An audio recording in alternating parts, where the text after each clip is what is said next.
Welcome to your Mobile Elevating Work Platform Operator Training Program. This program is intended to help you develop safe operating practices when using scissor lifts, self-propelled booms, portable work platforms, trailer-mounted booms, and self-propelled vertical lifts. This presentation should be used with a participant's guide, which you should have received from a course trainer. This operator training is designed to be general in nature, since it covers safe operating principles and practices for most types of mobile elevating work platforms. Once you have completed this program, you don't have to retake this course again to operate a different type of MEWP. You will need to receive practical hands-on training by a qualified person on each classification of MEWP you wish to operate, and familiarization on the specific model prior to use. Complete information on the specific model that you plan to operate can be found in the operator's manual that is always stored on the machine. Always read and follow the appropriate operator's manual for the MEWP you are learning to operate. Should you have any questions or find that you don't fully understand any subject covered in this presentation, please discuss them with your trainer. We've divided this video into 5 sections. Section 1 covers the terminology and applications of the various types of MEWPs. Section 2 deals with the responsibilities of all parties associated with the operation of MEWPs. Section 3 deals with learning how to identify and avoid safety hazards. In Section 4, we discuss the 5 key concepts of safe machine operation. And finally, in Section 5, we'll review what you need to do for your proficiency demonstration to become a qualified mobile elevating work platform operator.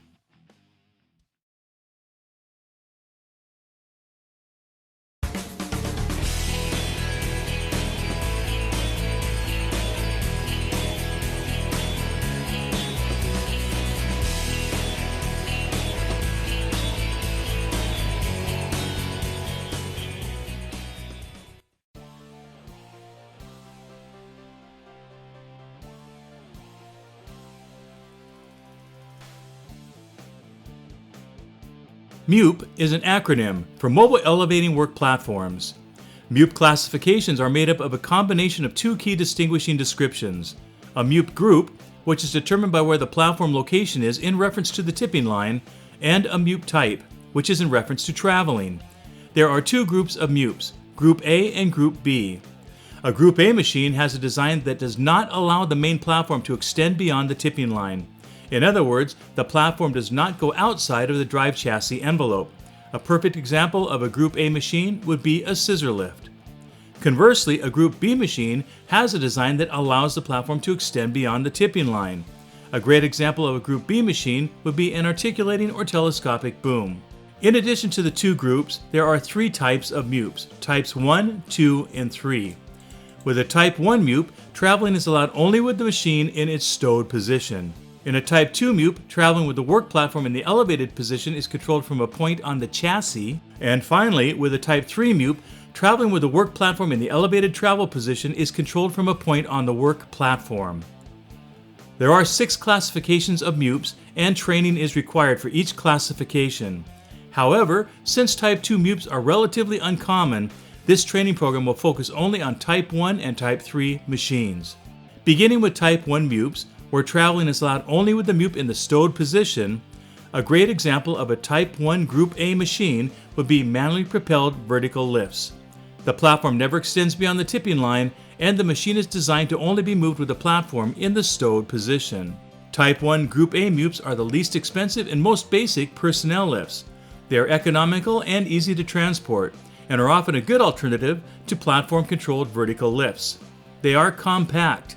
Most models can roll through single or double doorways. They can also go on some elevators, depending on elevator load capacity. They're relatively lightweight, so they are ideal for use on floors that only support limited loads. Trailer-mounted booms are perfect examples of a Type 1 Group B machine. The platform is designed to extend beyond the tipping line, and the machine is designed to only be moved with the platform in the stowed position. Stationary boom mobile elevating work platforms combine the up and over access of an articulating boom with the convenience of a built-in trailer. They provide an excellent working envelope with the ability to reach up and over obstacles, allowing workers to perform tasks faster and more efficiently than smaller, manually propelled products at a significantly lower cost than that of a self-propelled boom. Now, let's move on to Type 3 MEWPs, where traveling with the platform in the elevated position is controlled from a point on the platform. A great example of a Type 3 Group A machine would be electric or rough terrain scissor lifts. The main platform never extends beyond the tipping line, and machine travel is controlled from the platform controls. Platform-controlled vertical mobile elevating work platforms offer outstanding maneuverability and productivity-enhancing features. They are self-propelled, and most models have the ability to drive while fully elevated. Common platform-controlled MEWPs include scissor lifts and single personnel lifts. They offer either 0-degree or high-angle turning radius for outstanding maneuverability in tight or congested job sites, and some are lightweight enough to fit in an elevator depending on the elevator load capacity. They're also relatively lightweight, so they are ideal for use on floors that only support limited loads. Articulating and telescopic booms are perfect examples of a Type 3 Group B MEWP. The platform is designed to extend beyond the tipping line, and machine travel is controlled from the platform controls. Articulating Z-booms are MEWPs with multiple boom sections that hinge or articulate, allowing the operator to gain access to work areas over obstacles and barriers. Also referred to as knuckle booms or up and over booms, these versatile products are perfect for tight access and hard-to-reach areas or when reaching over obstacles. Telescopic S-booms are MEWPs with boom sections that extend telescopically. They are also commonly known as stick booms because of their straight appearance. Telescopic booms offer greater horizontal outreach than any other type of MEWP.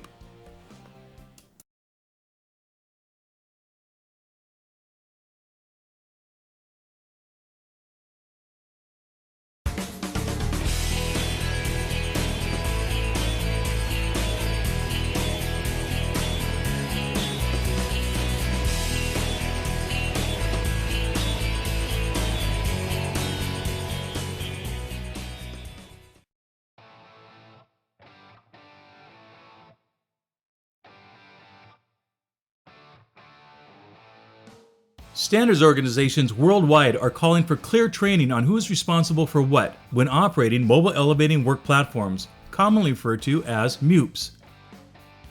In the United States, the standards are established by the American National Standards Institute, or ANSI.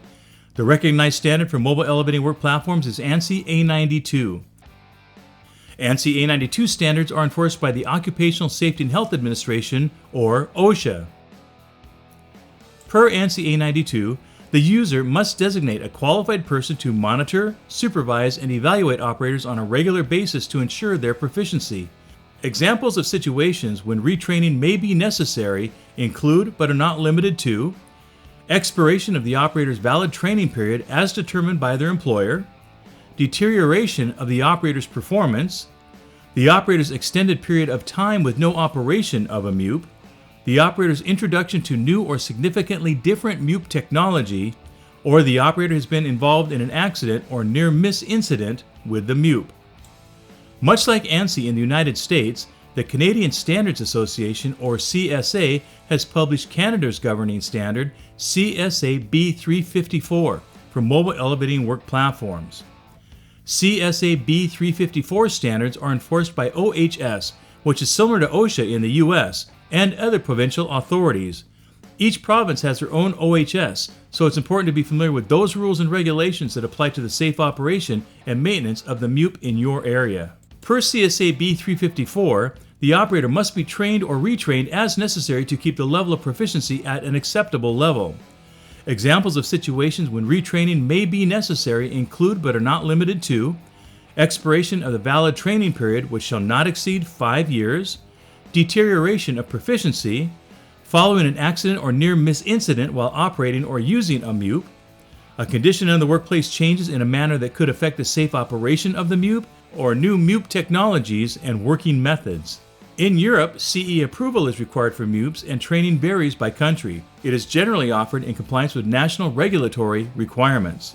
The ANSI A92.22 standards in the United States and the CSA B354.7 standards in Canada detail the responsibilities of manufacturers, dealers, owners, users, supervisors, operators, occupants, lessors, lessees, and brokers. To begin, manufacturers are responsible for designing equipment that meets these recognized standards. The manufacturer also has responsibility to provide operational and maintenance instructions and to identify potential hazards associated with operating or repairing the machine. The dealer, who may rent or sell MEWPs, should make sure that the machines they provide are properly maintained and ready for use. The dealer is also responsible for offering appropriate training and familiarization regarding proper machine operation and safety. The owner of a MEWP could be the dealer in a rental situation, or may have the responsibility of a user if they are directing operators to operate a mobile elevating work platform. It is the owner's responsibility to make sure that the manufacturer's operators and any other safety manuals are in good condition and stored on the machine. And just like a dealer, the owner must properly maintain the machine to the manufacturer's specifications. The owner should always ensure that any personnel that they direct or authorize to use a MEWP have received appropriate training and familiarization. The user, by definition, is the person or persons who are in the position of directing operators to use MEWPs in their work. Most commonly, this is the employer. Like an owner, the user must provide appropriate training and familiarization and make sure that the operators and safety manuals supplied by the manufacturer are in good condition and stored on the machine.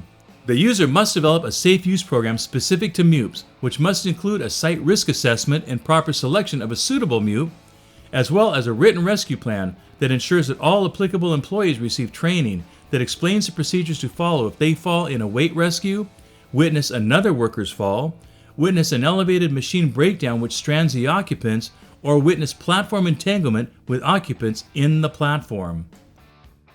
The user is responsible for only allowing trained, qualified, and authorized personnel to operate a MEWP. The user is responsible for designating a qualified person to monitor, supervise, and evaluate operators on a regular basis to ensure that they have the skills necessary to do the job safely. The operator is the person who actually performs work using a MEWP. It is the operator's responsibility to check that the operators and safety manuals are stored on the machine and are always read and understood before operation. The operator is responsible for operating the MEWP within the limits of intended use as defined by the manufacturer in the operator's manual and job site and government regulations. This includes avoiding hazardous situations, performing a visual pre-operation inspection, performing comprehensive function tests prior to use, performing a workplace inspection, and only using the machine as the manufacturer intended. The operator is responsible for reporting any problems or malfunctions that occur before or during operation. And finally, the operator must ensure that all occupants in the platform have a basic level of knowledge to work safely on the MEWP. In addition to these important standards, operators are subject to specific local, regional, and national workplace rules and regulations, so please check with the appropriate safety organizations for specific information that would apply to you. The operator's manual and any other manuals provided by the manufacturer are considered a permanent part of your machine and should remain with the machine at all times. Consult these manuals when you require specific information for your model of mobile elevating work platform.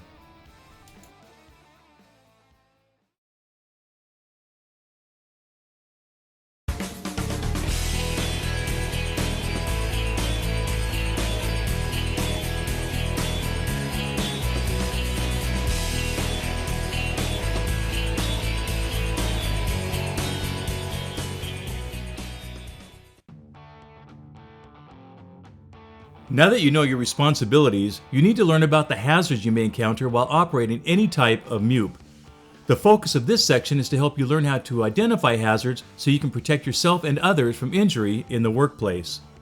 We'll cover 4 categories of hazards that you need to understand and avoid. They are tip over, fall, collision, and electrocution hazards. Common sense and planning are required to determine if your work activity will affect the lift capacity and stability of the machine. Here are some situations to think about and avoid. The machine must not be moved with the platform raised unless it is designed for this purpose. Pushing or pulling on objects outside the platform. Placing ladders or scaffold against the machine. Operating the equipment on unlevel or unstable ground conditions.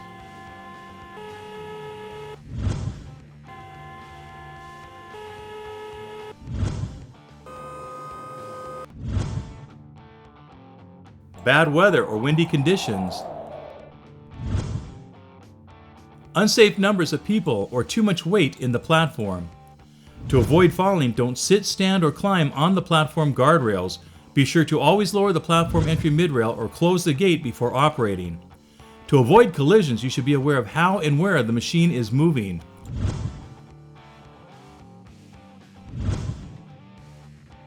You must first perform a workplace inspection and identify and avoid ground and overhead obstructions. These machines are not electrically insulated. That means there is no protection for the operator, bystanders, or machine from electrical shock as a result of contact or unsafe proximity to power lines or any other electrical charge.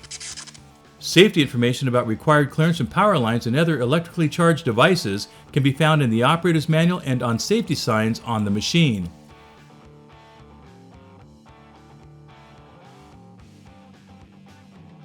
The operation of any mobile elevating work platform is subject to certain hazards that can be protected against only by the exercise of intelligence, care, and common sense, and not by mechanical means.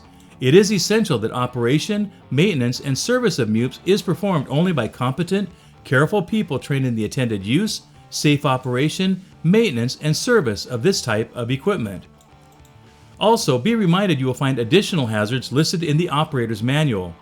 Always read and understand these before operating the machine.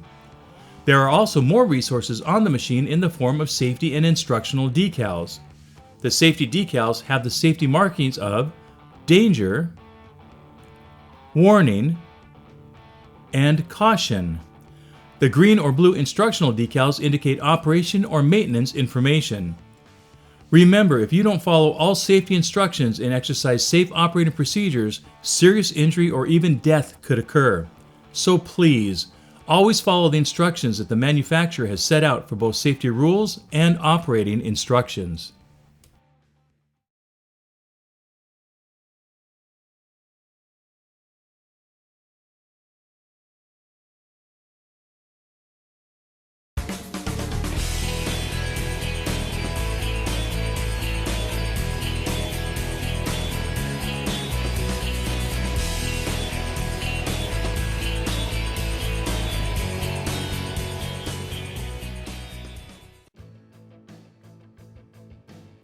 There are 5 key concepts of safe machine operation, all of which you will find outlined in your operator's manual.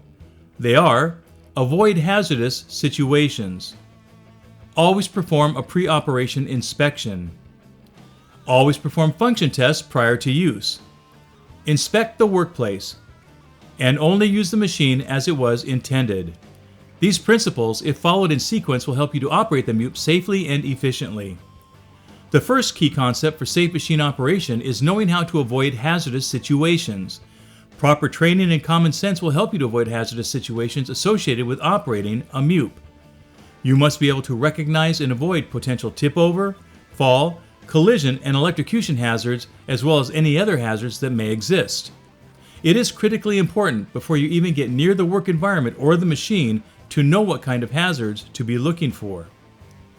A second key concept for safe machine operation is the pre-operation inspection. This is important because very often you may not know if the machine has been damaged or modified or if it's been properly maintained. This visual inspection is designed to keep the operator out of harm's way by discovering if anything is apparently wrong with the machine before the operator performs the function tests. You're looking for things like modifications, damage, loose or missing parts, and hydraulic or other fluid leaks. Your operator's manual has a complete checklist of items you need to inspect. Let's look at a few examples that apply to MEWPs. Platform condition, lift links, pins, and banjo bolts, swing bearing and rotator bolts, hydraulic components, lift mechanism, electrical components, decals, and tires. If the machine checks out, you are ready to perform the function tests, our third key concept for safe machine operation. We do function tests to make sure that you can get up and down safely before you go into the work environment. We want to discover any damage, problems, or malfunctions before the machine is put into service. Of course, you have to get up in the air to do your work.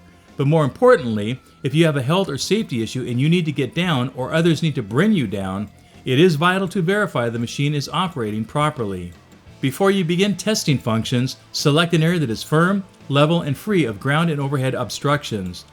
Follow the function test sequence outlined in the operator's manual. If a machine fails a test, it must be removed from service, repaired, and re-inspected before it can be placed back into service. Let's take a look at a few examples of function tests that apply to MEWPs. Outrigger deployment.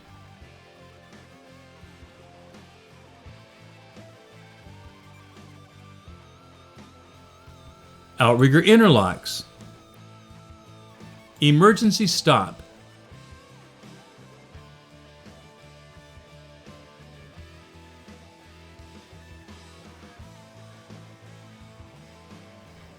Tilt alarm.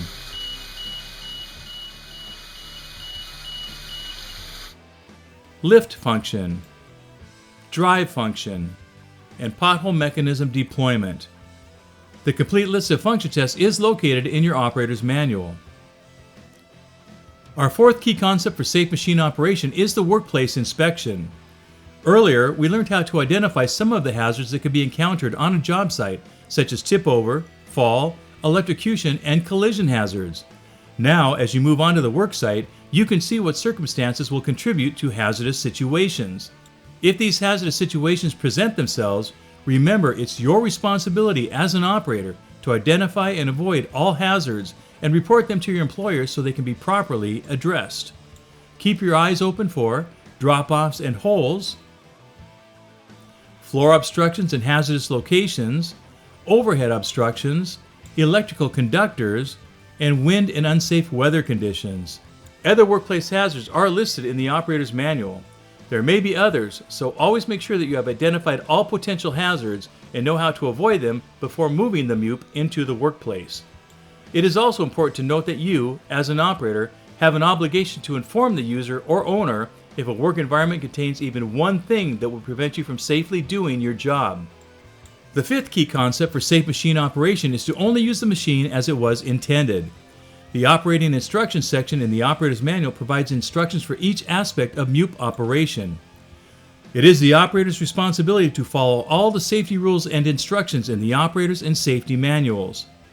MEWPs are designed to lift people and their tools to overhead work locations. The operator's manual will indicate if the machine can be used to lift materials. Using the machine for anything other than the activity specified in the operator's manual could result in death or serious injury. Only properly trained and authorized personnel should be permitted to operate a MEWP. If more than one operator is expected to use the MEWP at different times in the same work shift, they must all be qualified operators and they're expected to follow all safety rules and instructions in the operators and safety manuals. That means every new operator should perform a pre-operation inspection, function tests, and a workplace inspection prior to each work shift. Once you have successfully completed your participant's guide and the written test, you will almost be ready to operate a mobile elevating work platform. Read the operator's manual for the specific machine you wish to operate. Then you must operate the machine for a sufficient period of time to demonstrate proficiency in the actual operation of the machine. Let's review the steps. First, read and understand your operator's manual. Be aware of hazards to look out for and avoid them. Perform a pre-operation inspection on the equipment.